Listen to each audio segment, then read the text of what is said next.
வந்தாலும் லேட்டஸ்ட்டாக வந்தோம்ல, ஜெயிச்சோம்ல, வின் பண்ணோம்ல, வீக்கா ஜோடி அப்படிங்கிற அளவுக்கு வந்திருக்காங்க நம்ம வீக்கா அப்படின்னு தாங்க சொல்லணும். என்னன்பான இனி உறவுகளே, நம்ம வயசுக்கு எத்தனையோ ஜோடியில் பார்த்துருப்போம். ஆனால் இந்த வீக்கா ஜோடி மாதிரி நான் பார்த்ததே இல்லைங்க. என்னை பொறுத்த வரைக்கும் கமல் ஸ்ரீதேவி ஜோடினா சூப்பர், பெரிய திரையில் அப்படின்னு சொல்லுவாங்க. அதே மாதிரி தாங்க இப்போ நம்ம சுவாமிநாதன், நம்ம லட்சுமி பிரியா.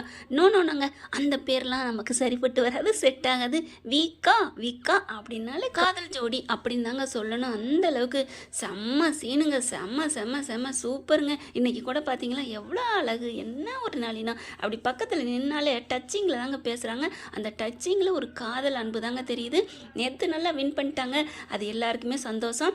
வீக்கா ஜோடி சிறந்த ஜோடின்னு விருது வாங்கினது ரொம்ப ரொம்ப ரொம்ப ஹாப்பியாக இருக்குது. எல்லோரு மனதிலும் எல்லோரு வீட்டிலும் பார்த்தீங்கன்னா கொண்டாடிட்டாங்க அப்படின்னு தான் சொல்லணும்.